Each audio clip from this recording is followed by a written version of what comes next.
this is the problem with the idol thing. I think the creation of the lifelike, or the creation of the natural images that the ancient people had begun to worship. There's supernatural influences involved in this, but just from the perspective of how art starts to affect people, they would be looking at this and become overwhelmed with the contrast between this particular artwork and the surrounding environment.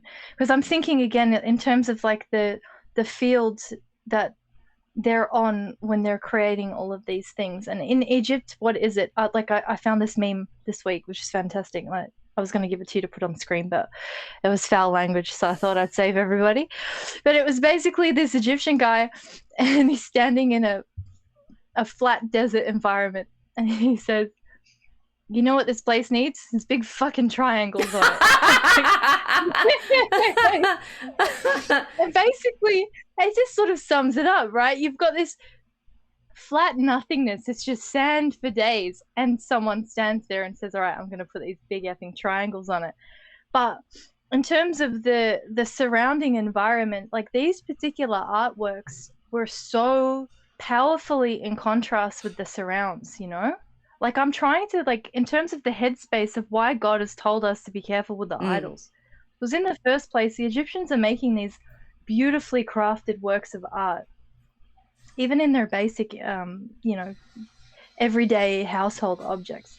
But the temple imagery that they'd created was really striking, almost terrifying, you know, when you see these zoomorphic, anthropomorphic, transhuman, shape-shifty figures.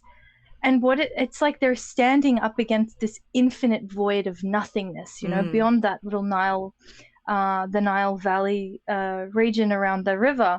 It's death. There is no life there whatsoever. So you've got this huge population of people which are really existing adjacent to this river and adjacent to this Nile life, and you know, you have monstrous creatures crawling out of it and everything, but on the backdrop there's nothing.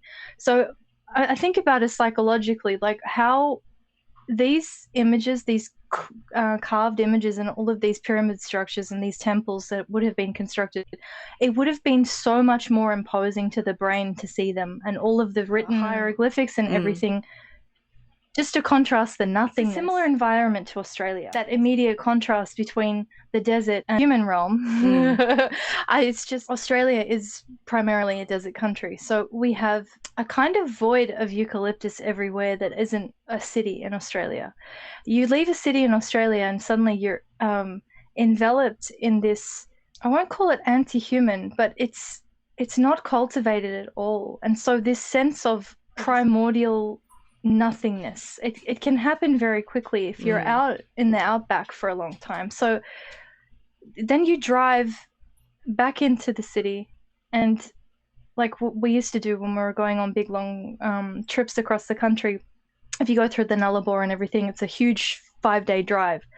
The moment you've been driving for a few days in Australia without seeing people or structures or, you know, markers of civilization, proper markers of civilization, you start to approach and enter the city, it's a huge shock, because the structures are, they're bursting this primordial nothingness almost. So this is where I'm thinking, like, in terms of the idols or the art that was created that became idols, they have this powerful effect in that they break up the nothingness. They kind of define everything.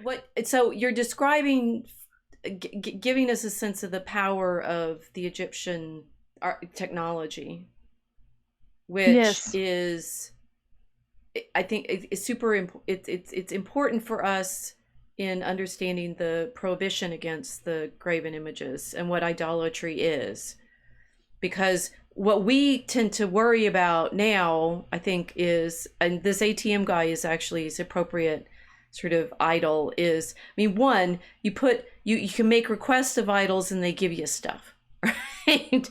So the idols as, in fact, simply dispensers of benefits or gifts or something. And if you could do the right rituals to the ATM idol, it will give you stuff. And that if you fed it appropriately in the past with your balance and stuff like that. It will be there to give you whatever it is that you've asked from it. And what you're describing is this sort of, it's a difference. It's an awe of the landscape as against this human built environment, which is rupturing out of the landscape. I think about this because, you know, we have this sense of dream time, which is the same effect in time. It's ahistorical. So architecture breaks this, it's not atemporal, it's aspatial. So that human architecture is breaking up that aspatial experience that we have. We are making our point very well in the sense of exactly what do we expect these AIs to do? Therefore, what do we expect tech to do? Therefore, what happens to us human beings in our interactions with our tech, insofar as we become frustrated with our tech when it does not, in fact, give us the output that we hoped we would. And that, I mean, that Torba is actually, this is another of Torba's. He keeps putting up stuff in Telegram and I guess in Gab too, saying, you know, look, I've created this now. It's beautiful. It's magnificent. All we have to do is keep creating this. So I am worried now about Torba, right? But I can keep creating this beautiful art and we will take over the AI realm and create nothing but beauty, truth, and goodness. And that will defeat the bad bots. The bad trainers. It'll defeat the bad trainers of the tech who will make evil images. But it's not just about the image. It's the effect it's having on the image makers that are using the tool that generates the image. Circling back to my porn problem. Not my porn problem, but porn problem. That's the only clip that the internet is going to remember. No, she's a Satanist. She's got a porn problem. Doing really well. Sorry. Paper eating bear. Is that pride, assuming he's so pure that his AI will be purely good? Well, we're worried, right? We're worried for Torba. We will now make this stream about Torba. Love you, Torba. We do. We're very happy to have Torba publishing her articles and But the problem is, like, the machine, what the effect of having this input-output instantaneous thing. Now, I just had a thought as you were talking and figuring out why perhaps this might be a little bit of a problem for men in particular. Because, I mean, obviously porn's affected the way that men and women are relating to each other. But for a long time, the majority of the consumers of pornographic content were men. I mean, it was not very common for women to be involved in the consumption of it. Production, yes, obviously, but not the consumption. Now it's shifted. It affects the relationships in the same way that an ATM has changed the way that someone is behaving when they're dealing with their money. We're eliminating we're eliminating the need for virtue in both cases because it's instant and it's compliant and it doesn't argue and there is no negotiation needed and there's no empathy that's required for that kind of transaction. Using it all the time, you're training yourself to be in that mode all the time. So, I'm thinking now, going back to the golden calf of the Israelites in the desert, and why God would have wanted them to stop with the production of idols that they would have been producing in Egypt, being taken out of infrastructure which was carrying them in much the same way a city like New York City would have been carries everybody that lives in New York, and they get pulled into the desert environment. Infrastructure collapse. They don't have it anymore. The only thing that they have are their families and their tribes. They're learning to relate to each other on a level which is not triangulated by the machinery of infrastructure.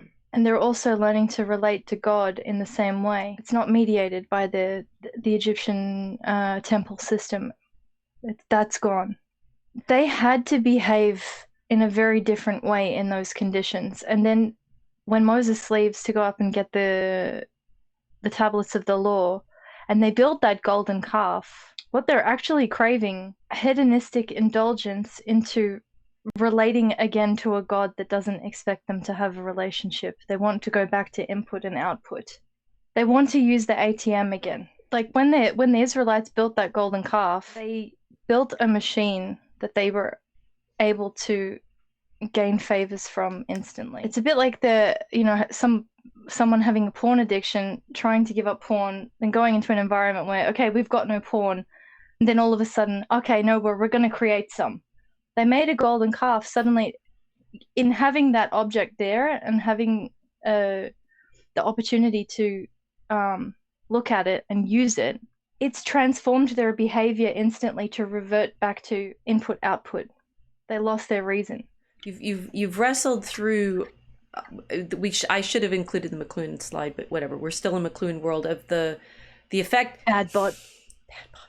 The effect that the technology has on us, right? Which is what was in the quote. He said, "All media work us over completely. We are always affected by the media, but you're bringing to awareness the I mean, it's McLuhan was not an iconoclast, and I have also understood from these meditations that we've been having on, it's like, why iconoclasm, right? Why iconoclasm is so ferocious when it hits, and that's what the order I put the slides in I think was kind of thinking through, how do we get into the point into the place where the idols actually feel dangerous, because I think that's always what people are trying to do when they're repeating the first commandment or the second, whichever it is, depends on how you number them. Why it's so terrifying to have images, and what it is that God's actually trying to protect the Israelites from themselves, which is what you're describing, right? He's saying, don't do this. Yeah. You've been making those statues and your porn images, it's like the ATM and the porn, and you are enslaved to the idols, and I don't want you to be caught up like that anymore. I brought you out of slavery. Stop being enslaved to them. The tech is so powerful, and I think iconoclasm comes when people feel like enraged at it. I can very easily see someone destroying the ATM machines, right? But there's also something of the power of the media working back on us, and that's what let me just talk through what I have in the pictures here. So this weird gateway that I'm showing, it looks like something straight out of a sci-fi movie. And of course, it's from the 1900 Paris exhibition, which we've thought about a lot because of the importance of the Hall of Electricity there that Henry Adams sees, and he says the dynamo, the wheel turn. We're writing this into Draco Alchemicus right now, kids. Boys and girls, as we speak, the story is like coming to this moment where the characters are all engaging with this dynamo, this wheel, this energy, this electric, and they're going to pass through this portal into their adventure. And here this gate is at the Paris exhibition, promising that kind of transformation, right? If you go through the the Eiffel Tower was also built for the same sort of thing, and I think the Eiffel Tower is so familiar to people now that they don't see the power and the weirdness of it, whereas this gate is still there as this kind of kilts. When you were talking about what the pyramids look like in Egypt and the powers of the temples and the powers, it's like this kind of desire to be transported through the portal into the heaven and earth, into heaven, into some other realm, right? It's like you get lifted up by aliens, you get transported into heaven.